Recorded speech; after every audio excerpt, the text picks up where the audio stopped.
When Benjamin Franklin exited the Constitutional Convention, he was asked by a woman, "Sir, what have you given us?"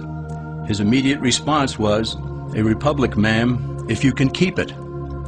Yet most Americans today have been persuaded that our nation's governmental system is a democracy and not a republic.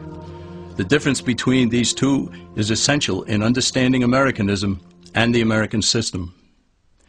Before we discuss political systems, however, it's helpful to address the confusion that has been spread about the political spectrum. Many have been led to believe that the political spectrum places groups such as communists on the far left, fascists or dictators on the far right, and political moderates or centrists in the middle. However, a more accurate political spectrum will show government having zero power on the far right to having 100% power on the far left. At the extreme right, there is no government. The extreme left features total government under such labels as communism, socialism, Nazism, fascism, princes, potentates, dictators, kings, any form of total government. Those who claim that Nazis and fascists are right-wing never define their terms. This amounts to spreading confusion. Toward the middle of the political spectrum can be found the type of government limited to its proper role of protecting the rights of the people. That's where the Constitution of the United States is. Those who advocate such a form of government are really constitutional moderates. So let's analyze the basic forms of government.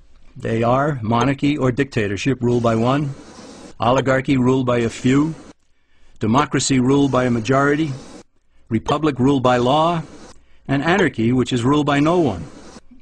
In discussing these five, we'll see that they can be narrowed down to even fewer.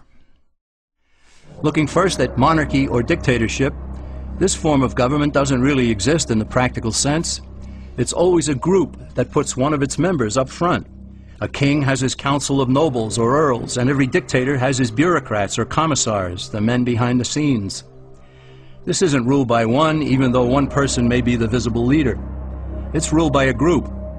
So let's eliminate monarchy, dictatorship, because it never truly exists.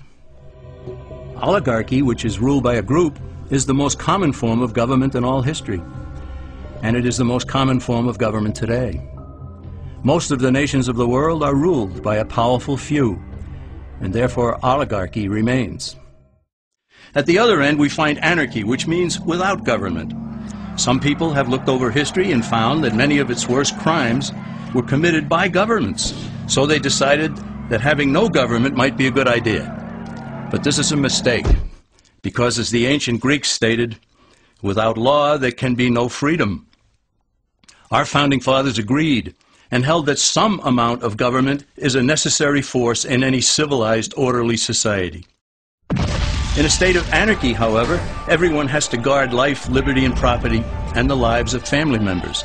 Everyone must be armed, and movement is severely restricted because one's property has to be protected at all times.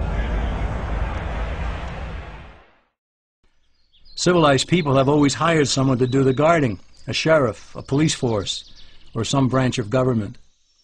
Once law enforcement was in place, the people were freer. They could leave their property, work in the fields, and so on. In short, the proper amount of government makes everyone freer. There are some who advocate anarchy, however, not because they want no government, but because they don't like what they have. They use anarchy as a tool for revolutionary change. The condition of anarchy is very much like a vacuum where something rushes in to fill it. These calculating anarchists work to break down the existing government with rioting, killing, looting, and terrorism. Tragically, the people living in such chaos often go to those best able to put an end to it and beg them to take over and restore order. And who is best able to put an end to the chaos? The very people who started it. The anarchists who created the problem then create a government run by them, an oligarchy, where they have total power.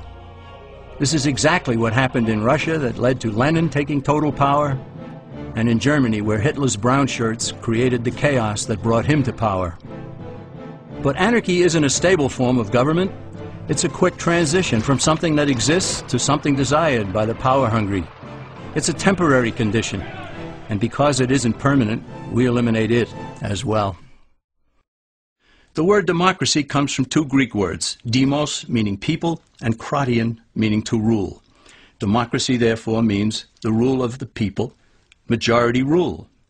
This, of course, sounds good, but suppose the majority decides to take away one's home, or business, or children. Obviously, there has to be a limit. The flaw in democracy is that the majority isn't restrained.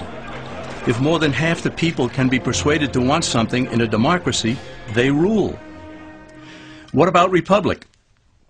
Well, that comes from the Latin, res meaning thing, and publica meaning public. It means the public thing, the law. A true republic is one where the government is limited by law, leaving the people alone. America's founders had a clean slate to write on. They could have set up an oligarchy. In fact, there were some who wanted George Washington to be their king. But the Founding Fathers knew history, and they chose to give us the rule of law in a republic, not the rule of a majority in a democracy. Why? Let's demonstrate the difference in the setting of the Old West. Consider a lynch mob in a democracy. 35 horseback riders chase one lone gunman. They catch him, and they vote 35-1 to hang him. Democracy has triumphed, and there's one less gunman to contend with.